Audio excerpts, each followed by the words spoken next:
Oke, selamat datang.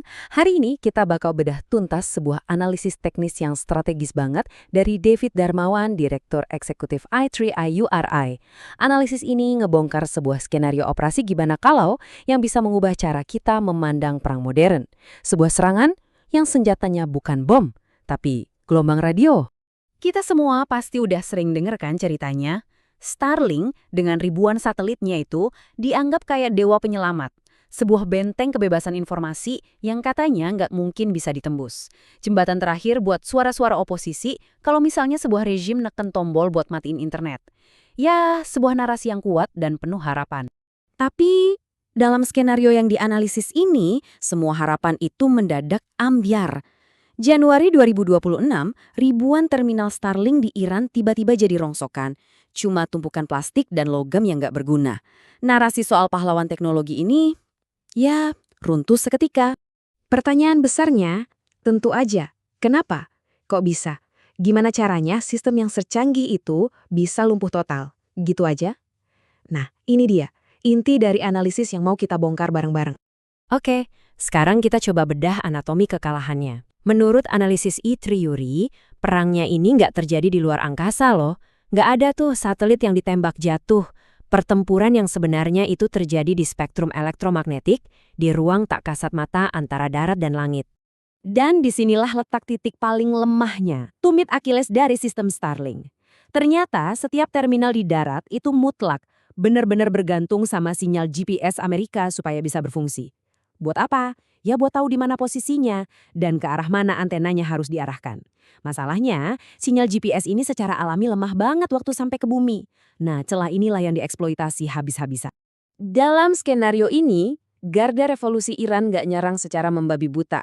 Mereka ngejalanin strategi 3 langkah yang, wah, presisi banget. Pertama, bikin GPS buta.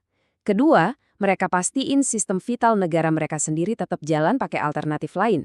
Dan ketiga, mereka manfaatin transfer teknologi dari sekutu-sekutunya. Nah, ini yang cerdik banget dari serangannya. Mereka itu nggak matiin semua sinyal navigasi. Sama sekali nggak. Mereka cuma mengacaukan sinyal GPS punya Amerika Serikat pakai jammer berkekuatan tinggi. Sementara itu, sistem navigasi punya Rusia, yaitu GLONASS, dan punya Tiongkok, Beidou, dibiarin tetap aktif. Ini adalah sebuah strategi area denial yang sangat selektif dan pintar. Langkah ketiga ini nunjukin sisi geopolitiknya nih. Pengalaman Rusia di Ukraina itu ibaratnya jadi laboratorium perang elektronik. Pengetahuan dan teknologi dari Moskow, dan sangat mungkin juga dari Beijing, ditransfer. Ini ngasih Iran kemampuan yang udah teruji di medan perang buat ngelumpuhin sistem-sistem buatan barat. Oke, kita udah bahas teknisnya gimana. Sekarang pertanyaannya, terus kenapa? Apa dampaknya? Setelah Starlink berhasil dibikin buta, apa yang terjadi selanjutnya? Dampaknya adalah kesunyian total yang mematikan. Begitu Starlink lumpuh, langkah berikutnya dieksekusi dengan cepat. Jaringan telepon kabel diputus. Ini udah kayak keadaan darurat perang. Hasilnya, ruang hampa informasi. Satu-satunya yang berfungsi cuma internet nasional yang isinya udah di whitelist dan diawasi super ketat. Ini benar-benar menciptakan isolasi total buat kelompok oposisi. Analisis ini pakai istilah yang ngena banget. Gaslighting level negara. Coba bayangin, ketika semua sumber informasi independen dibungkam, negara jadi satu-satunya yang memonopoli kebenaran. Realitas bisa diputarbalikan sesuai kemauan penguasa. Dan inilah hasil akhirnya. Di tengah kesunyian yang dipaksakan ini, cuma satu cerita yang terdengar. Narasi negara. Cerita tentang agen asing dan konspirasi disiarkan tanpa henti, dan itu jadi satu-satunya kebenaran yang tersedia buat publik yang udah terisolasi. Jadi, pelajaran apa yang bisa kita ambil dari analisis operasi hipotetis di Teheran ini? Ini bukan cuma cerita soal teknologi loh, tapi soal pergeseran paradigma yang fundamental banget tentang apa itu kedaulatan di era modern. Poin kuncinya di sini, kedaulatan modern itu udah bukan cuma soal menguasai tanah, laut, dan udara secara fisik. Kedaulatan modern adalah tentang siapa yang menguasai spektrum elektromagnetik yang tak terlihat, gelombang radio yang jadi tulang punggung peradaban digital kita. Jadi, kalau kita rangkum, ada 3 pelajaran penting dari analisis David Darmawan ini.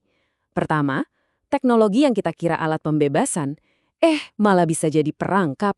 Kedua, negara-negara lain sekarang punya buku panduan yang efektif buat melawan dominasi teknologi barat. Dan yang terpenting ketiga, perang masa depan yang paling menentukan mungkin akan berlangsung dalam sunyi, tanpa ledakan. Ini membawa kita ke sebuah pertanyaan besar yang bikin mikir ya, apakah perang masa depan itu bukan lagi soal ledakan, tapi soal siapa yang menguasai benturan senyap gelombang radio? Ini adalah pemikiran penting dari analisis ini. Terima kasih sudah menyimak, sampai jumpa di pembahasan berikutnya.